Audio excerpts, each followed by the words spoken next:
साथियों नमस्कार। आज मेनली हमारा जो टॉपिक होगा वीडियो बनाने का वो यूपी डीएलएड और बीएड ब्रिज कोर्स और एनआईएस डीएलएड और पीएच की कट ऑफ क्या रहेगी हर ज़िले की, और देहरादून की कट ऑफ के बारे में कई लोग पूछ रहे थे, तो मैं उसके बारे में आपको बताने जा रहा हूँ। तो मेनली इसमें मेन चीज़ एक बात समझ में आ रही है कि लोग का सवाल आ रहे थे कि सर बीएड ब्रिज कोर्स वालों का क्या होने वाला है। आप कल एक वीडियो में भी कह रहे थे उसमें क्या करने वाला है, सुप्रीम कोर्ट के अधीन रहेगी या हमको लिया जाएगा नहीं लिया जाएगा। तो आप मान के चलिए जो बीएड ब्रिज कोर्स वाले अभ्यर्थी हैं वो करीबन बीएड ब्रिज कोर्स वाले 520 या 517 के आसपास कैंडिडेट्स हैं, जिसमें से उन्होंने 169 लोगों को सुप्रीम कोर्ट ने अनुमति दी थी कि आप आवेदन करिए, आपको हम आवेदन की अनुमति देते हैं। बाकी अभ्यर्थी ऐसे हैं जिन्होंने उनके साथ साथ ही आवेदन कर दिया था इस भर्ती में। तो इस बार की जो भर्ती है, जब काउंसलिंग प्रक्रिया होगी तो उसमें विभाग का ये कहना है कि हम इनको काउंसलिंग प्रक्रिया में सम्मिलित कर लेंगे। जो 169 कैंडिडेट्स हैं उनको हम काउंसलिंग में तो सम्मिलित करेंगे, उन्हें नियुक्ति पत्र भी देंगे, लेकिन उसमें ये साफ साफ हम लिख देंगे या हमारे द्वारा इसमें ये बता दिया जाएगा कि ये जो भर्ती है एक सुप्रीम कोर्ट के अधीन है, या आपका जो नियुक्ति पत्र है सुप्रीम कोर्ट के अधीन रहेगा। यानी कि वही डिसीजन लेंगे कि इसके बाद आपको क्या करना है। बाकी सारी चीज़ें आपको दे दी जाएंगी, काउंसलिंग भी कराओगे आप, आपको नियुक्ति लेटर भी मिलेगा, ठीक है। बाकी जितने भी ऐसे और अन्य अभ्यर्थी हैं जो इनके एवज में जिन्होंने फॉर्म भर दिया है वो अमान्य घोषित कर देंगे। क्योंकि अगर आप पिथौरागढ़ की प्रत्यावेदन लिस्ट देखेंगे तो आप नीचे आप कॉर्नर पे जाएंगे तो वहाँ पर साफ साफ लिखा हुआ है कि बीएड ब्रिज कोर्स वाले जो अपात्र कैंडिडेट्स हैं, मतलब यानी कि जो क्या कहते हैं, जिनको एक अनुमति नहीं मिली थी और उनके द्वारा फॉर्म भरे गए थे, तो उनको उसमें साफ साफ अपात्र घोषित कर दिया गया है। तो कहीं ना कहीं ये चीज़ें विभाग भी देख रहा है। तो कुछ लोग कह रहे थे सर कि ऐसा तो है कि सर इस बार तो कट ऑफ बढ़ जाएगी, इतने लोग बढ़ गए। तो कहीं ना कहीं आप देखेंगे अगर इन लोगों को वो लोग हटाते तो कहीं ना कहीं संख्या भी कम होगी। जहाँ टोटल नंबर्स ऑफ 5000 या 6000 बन रहा है, तो कहीं ना कहीं अगर नंबर ये कम होता है, 300 से 400 लोग अगर कम होते हैं तो कट ऑफ में भी बहुत फ़र्क पड़ेगा, ठीक है। अगर आप पिथौरागढ़ की प्रत्यावेदन लिस्ट देखेंगे, अगर आप प्रूफ देखना चाहते हैं पिथौरागढ़ की प्रत्यावेदन लिस्ट देखिए, सबसे नीचे जाइए, उसमें साफ साफ लिखा हुआ है बीएड ब्रिज कोर्स जितने अभ्यर्थी अपात्र हैं उनकी लिस्ट में उनका नाम भी दे रखा है, ठीक है। बाकी जितने 169 जो अभ्यर्थी हैं जिन्हें सुप्रीम कोर्ट ने आवेदन करने की अनुमति दी थी, वे जो हैं काउंसलिंग करा सकते हैं, काउंसलिंग में जाइए। बाकी विभाग के ऊपर है कि वो आपको क्या करता है।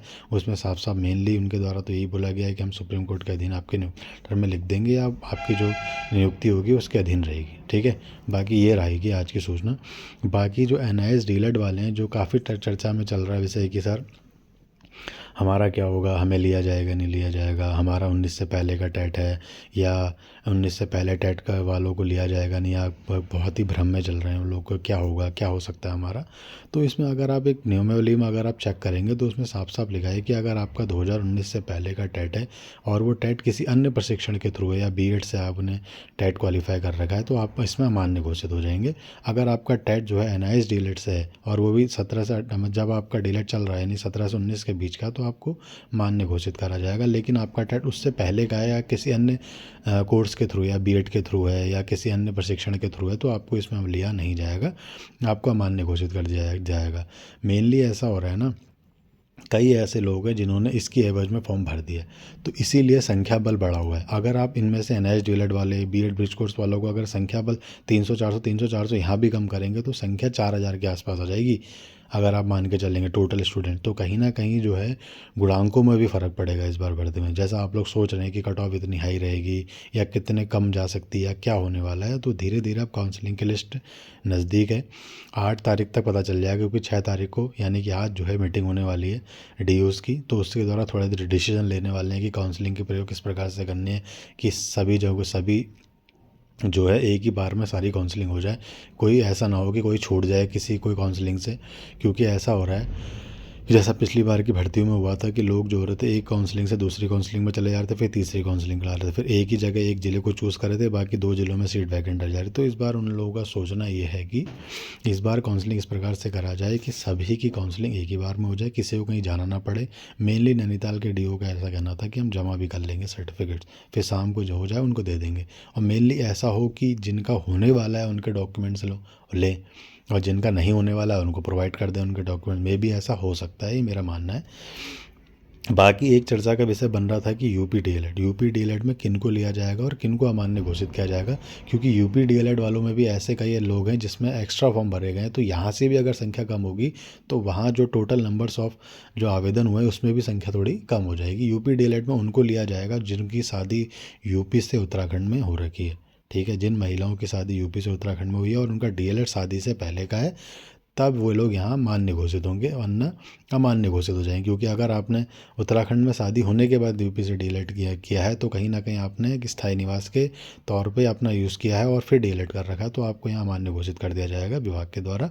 बाकी वो लोग जिनके फादर उत्तराखंड के मूल निवासी और आजीविका के चक्कर में वो लोग वहाँ जॉब कर रहे थे और वहाँ से उनके बच्चों ने पढ़ाई करी, डीएलएड किया, तो वो लोग इसमें मान्य घोषित होंगे। अगर आप नियमावली में देखेंगे तो उसमें लिखा हुआ है, अगर कोई माता या पिता जिसके हैं पति या पत्नी अगर आजीविका के लिए बाहर जाते हैं, नौकरी करते हैं, वहाँ से अगर इन्होंने डीएलएड किया है तो वो लोग इसमें मान्य घोषित होंगे। अगर आप नियमावली चेक करेंगे अच्छे से तो उसमें साफ साफ लिखा गया है।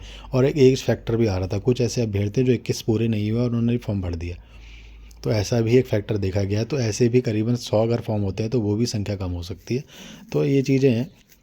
बाकी कुछ लोगों का ये कहना था कि सर पीएच से रिलेटेड अगर आप कट ऑफ बता देते तो पीएच का थोड़ा ही मैं आपको एक चीज़ बता दूं कि पीएच वालों की कट ऑफ क्या रहेगी। जो भी पीएच कैंडिडेट हैं, पीएच कैंडिडेट जितने भी हैं, अगर उनके जो हैं उनके अगर नंबर 63 प्लस हैं या 65 प्लस हैं, 63 से 65 प्लस, अब डिस्ट्रिक्ट टू डिस्ट्रिक्ट डिपेंड करेगा, अभी मैं सबका नहीं बता सकता, लेकिन हाँ 63 प्लस या 65 प्लस हैं तो वो लोग कैंडिडेट जो हैं सेफ में जोन पे हैं।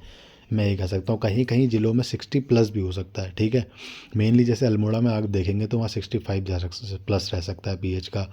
बाकी नैनीताल में 64 प्लस या 65 प्लस रह सकता है। अन्य ज़िलों में 62 63 रह सकता है। तो ये चीज़ें अलग अलग ज़िलों के हिसाब से अलग अलग रहेंगी। ये मत सोचिएगा कि इसमें हाई चलेगी तो हमारी कम क्यों जा रही है, उनकी ज़्यादा चलेगी तो क्या होगा।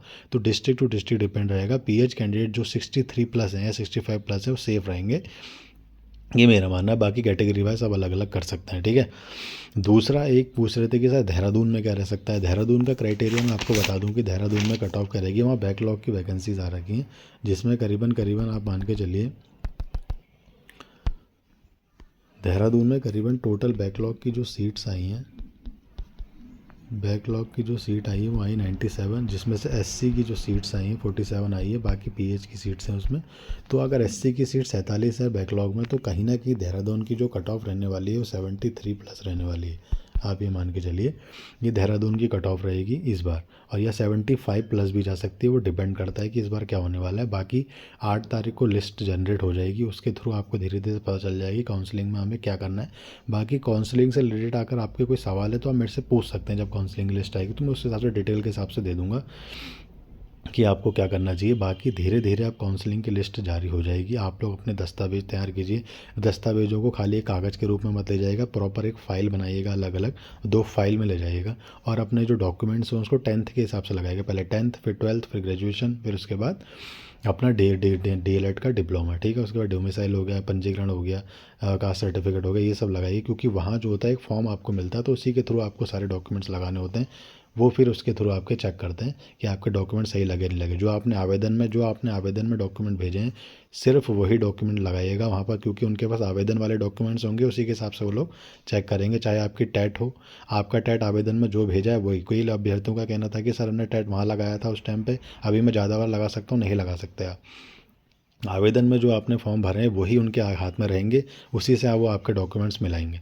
तो जितने भी ऐसे अभ्यर्थी हैं जो उन्होंने आवेदन में फॉर्म लगाए हैं, अपने डॉक्यूमेंट्स लगाए, वही डॉक्यूमेंट लेके जाइएगा। चाहे वो 10th हो, 12th हो, या आधार कार्ड हो गया अपना, या कोई भी कास्ट सर्टिफिकेट हो गया, सारे डॉक्यूमेंट्स जो हैं प्रॉपर एक वे में रख लीजिएगा। और अपनी जो कॉपी वाली डॉक्यूमेंट्स है उसमें अपने 100 प्रमाणित करके टेस्ट करके ले जाएंगे। फिर आप काउंसलिंग में जाएंगे, वहाँ लिखेंगे, वहाँ इतना टाइम नहीं मिलता, वहाँ आप और भभरी जाएंगे, डॉक्यूमेंट्स खोने का भी डर रहता है। तो अभी आप घर में सारे कॉपी करके उसमें 100 प्रमाणित लिख के साइन कर लीजिएगा, ठीक है। बाकी अन्य जो भी आपके सवाल होंगे या कोई डॉक्यूमेंट से रिलेटेड सवाल होंगे, काउंसलिंग से रिलेटेड सवाल होंगे, आप मुझे मैसेज कर सकते हैं, मेरे से प्रश्न पूछ सकते हैं। धन्यवाद।